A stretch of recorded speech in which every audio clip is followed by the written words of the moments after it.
Agni Siragugal, wings of fire முன்னுரை.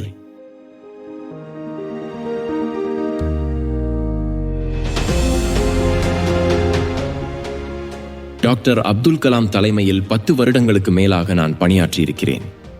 இதனாலேயே அவருடைய வாழ்க்கை வரலாற்றை எழுதத் தகுதி எனக்கு வந்துவிட்டதாக நான் நினைக்கவில்லை.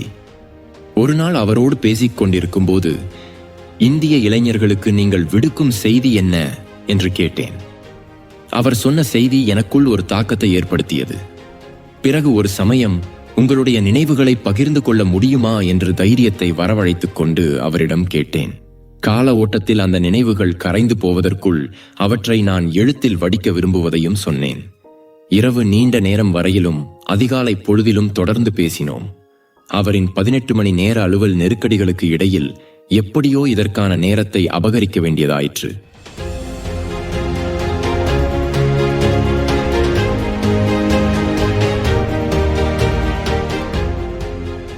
அவரின் ஆழ்ந்த ஞானத்திலும் சிந்தனை வீச்சிலும் நான் மெய் மறந்தேன். அபார ஆற்றல் நிரம்பிய அவருக்கு அளவு கடந்த சிந்தனைகளை உள்வாங்கிக் கொள்வதில் கொள்ளை இன்பம். அவரின் உரையாடலை கவனித்து கேட்பது கொஞ்சம் சிரமமாகத்தான் இருந்தது. ஆனால் அவர் பேச்சு எப்போதுமே செறிவுள்ளதாகவும் உற்சாகமாகவும் இருக்கும்.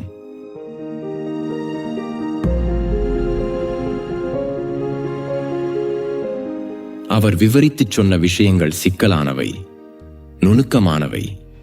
உவமை காட்டி விளக்கினார்.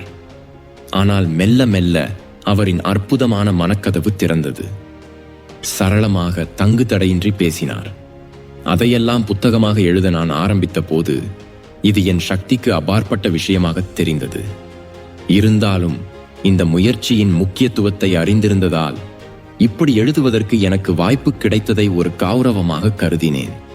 இதை நிறைவேற்றுவதற்கான ஆற்றலையும் மன உறுதியையும் தருமாறு மனப்பூர்வமாக பிரார்த்தனை செய்தேன்.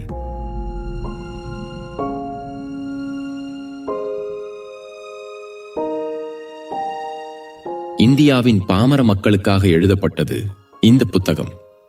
அவர்களில் ஒருவரான டாக்டர் கலாமுக்கு இந்த மக்கள் மீது அளவு கடந்த பாசம். ஏழை எளிய மக்களுடன் உள்ளார்ந்த உறவு கொண்டிருப்பவர் இவர். இவரது எளிமையின் ஆழ்ந்த ஆன்ம பலத்தின் வெளிப்பாடு இது.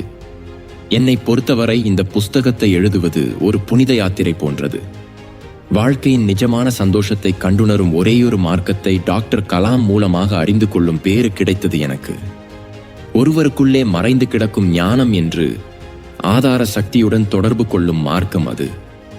ஒவ்வொருவரும் தங்களுக்குள்ளே அதை தேடிக் காண முடியும். உங்களில் பலர் அவரை நேரில் சந்திக்காமல் இருந்திருக்கலாம். ஆனால் இந்த புஸ்தகம் வாயிலாக அவரின் தோழமையை நீங்கள் அனுபவிக்க முடியும். உங்களின் ஆன்மாவுக்கே நண்பராகி விடுவார் அவர் என்று நம்புகிறேன்.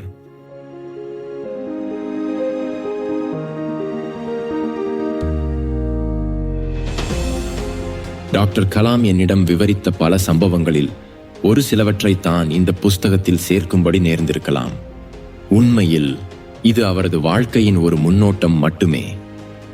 சில முக்கியமான சம்பவங்களும் டாக்டர் கலாமின் திட்டங்களில் ஈடுபட்டிருந்த சிலரது பங்களிப்பும் எனது கவனக்குறைவால் ஈடுபட்டிருக்கவும் வாய்ப்புண்டு. பணி காரணமாக எங்களுக்கிடையே 25 வருட பிரிவு வந்துவிட்டதால் சில முக்கியமான பிரச்சனைகள் பதிவு செய்யப்படாமல் போயிருக்கலாம். இவை வேண்டுமென்றே செய்யப்பட்ட தவறுகள் அல்ல. இது போன்ற குறைபாடுகளுக்கு எல்லாம் நான் பொறுப்பாளி.